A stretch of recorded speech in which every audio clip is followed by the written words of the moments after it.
আমি কাটতে চাই, তুই কী করতে আমি করিস আমার, আমি কাটাম, আনাইল তোর জমিনটা আমার কাছে বিক্রি করে আম। তো সাথে আমার কথা কোনো রকমই শুনে না। থামছেই না ড্রেজার সিন্ডিকেট চক্র। তাদের গ্রাস থেকে রক্ষা পাচ্ছে না কৃষকদের ফসলি জমি। ড্রেজার দিয়ে দিনে দিনে কেটে নিয়ে যাচ্ছে ফসলি জমির মাটি। এতে হুমকির মুখে পড়ছে কৃষকের জীবন জীবিকা, তেমনি হুমকির মুখে পড়ছে কৃষি নির্ভর অর্থনীতি। কুমিল্লা জেলার মুরাদনগর উপজেলার ড্রেজার সিন্ডিকেট চক্রের হাত থেকে ৩ ফসলি জমি রক্ষার জন্য প্রশাসনের দ্বারে দ্বারে ঘুরছেন জমির মালিক ও কৃষকরা। ড্রেজার সিন্ডিকেট চক্রের বিরুদ্ধে প্রশাসনের কাছে কয়েক দফা লিখিত অভিযোগ করেও প্রতিকার পাননি ভুক্তভোগীরা।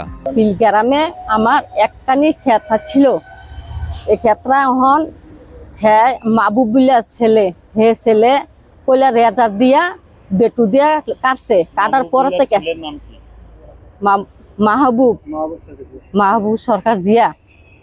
এরপরে ইয়ার থেকে আমি বেটু দিয়া কাটার পর থেকে আমি মেম্বরে লইয়া অবজেকশন দিয়েছি। অবজেকশন দেওয়ার পরে সে কইছে আমার জমিন কিছু হবে না। কোন দেখতাছি আমার জমিন ভাঙ্গা আমার ফার আমার খেতে ভাঙছে, ভাঙার পর থেকে অন দেখতাছি কি আমার ফার খেতে যাইতেছে। আমি একটা অবজেকশন দিছি, ও আজকেও অবজেকশন দিছি ভূমি অফিসও। জায়গায় ভূমি অফিস এবং কি প্লাস চেয়ারম্যান অফিস অনেক জায়গায় অভিযোগ করছি, আমরা কোনো এটার পদক্ষেপ পাইতেছি না। তবে অনেক জায়গায় আমি গেছি, অনেক জায়গায় দৌড়াদৌড়ির পরেও আমি কোনো একটা সরোয়া পাইতেছি না। গ্রামের স্থানীয় মান্যগণ্য ব্যক্তিদেরকে জানাইছি, মেম্বারকে জানাইছি, না কোনো আমি রেজাল্ট পাচ্ছি না। তো এর মনে করেন যে গিয়া আমার ক্ষেত অলরেডি 2টা ভেঙে গেছে, প্লাস উনিকে বলি, উনি বলার পরে কোনো সরুয়া নাই। বা মাহবুব সরকার জিয়া উনির কাছে 2-3 বার আমি অলরেডি গেছি, যাওয়ার পরে উনি আমাকে কোনো বুঝ দেয় না। গত 27 আগস্ট জমির মালিক হাজেরা বেগম, নেহেরা বেগম ও রিয়াজুল করিম তাদের ফসলি জমি রক্ষার জন্য মুরাদনগর উপজেলা নির্বাহী কর্মকর্তা ও সহকারী কমিশনার বরাবর লিখিত অভিযোগ দেন, কিন্তু এখনও কোনো প্রতিকার পাননি তারা। শুধু আশ্বাসেই সীমাবদ্ধ তাদের সেই আবেদন। জমিনের পাশে ডেজার লাগে রাখছে, তার নাম হচ্ছে মাহবুব সন্তাস। তে আমার কথাবার্তা শুনে না, ডেজারতে বন্ধ করে না। আমি থানাতে অভিযোগ করছি, এরপরে মুরাদনগর গেছি, সে কোনো তুমি কথা বুঝে না, শুনে না। এই যে ডেজার চলতি আছে, পারলে কোনো করছি করিস গিয়ে যা, আমি অসহায় মানুষ স্যার, আমার কেউ নেই। আমি হ্যাঁ বাধা দিচ্ছি, বাধা দেওয়ার পরে হ্যাঁ কইতেছে যে তুই আমি কাটতে চাই, তুই কী করতে আমি করিস আমার। বসুন্ধরা টিস্যু অশুদ্ধতার বিরুদ্ধে এক বিন্দুও ছাড় নয়। ডরে কেউ কথা কয় না।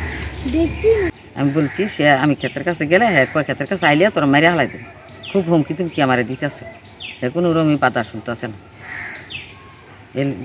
ধরে আমি যাইও না, ক্ষেতের দ্বারা যাইতাম চাই। আমি প্রশাসনের কাছে সাহায্য চাই। আমরা তো চাই যে ডেজার্ট না চলুক সারা বাংলাদেশে, কিন্তু ডেজার্ট তো চলে, কারো কথা তো ডেজার্ট বন্ধ হয় না।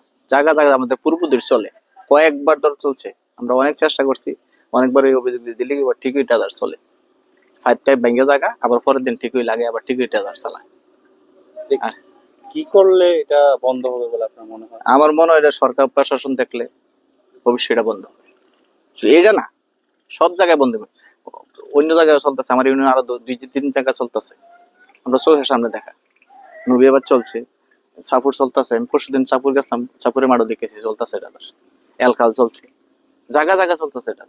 এ বিষয়ে জানতে চাইলে সাংবাদিকদের কাছেই ড্রেজার সিন্ডিকেটের নাম ও তালিকা চাইলেন স্বয়ং ভূমি কর্মকর্তা। এরপর জানালেন আইনগত ব্যবস্থা নেওয়া হবে।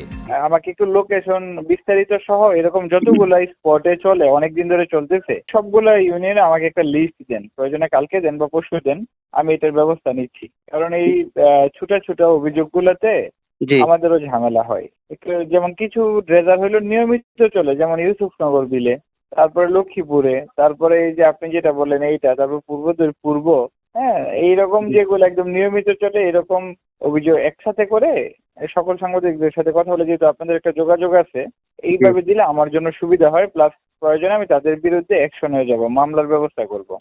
মানে একটা মামলায় আমি সবাইকে টানবো বিবাদী হিসেবে, সমস্যা নেই। লিখিত অভিযোগ দিছিল আপনার কাছে এবং ইউএনও বরাবর। আমি মালিপাড়া এই পর্যন্ত 3 বার গেছি আমি নিজে। হ্যাঁ, আচ্ছা। তারপর আপনি আপনার এই কাজটা করেন, আমি দেখছি বিষয়টা। এ ব্যাপারে কথা বলতে ড্রেজার ব্যবসায়ী মাহবুব সরকারের সাথে একাধিকবার যোগাযোগ করার চেষ্টা করেও তাকে পাওয়া যায়নি। এলাকাবাসীর দাবি, দ্রুত এসব সিন্ডিকেটদের বিরুদ্ধে অভিযান চালাতে হবে এবং রক্ষা করতে হবে ফসলি জমি। কুমিল্লা থেকে নাজিমুদ্দিনের পাঠানো তথ্যচিত্রে ডেস্ক রিপোর্ট, কালের কণ্ঠ।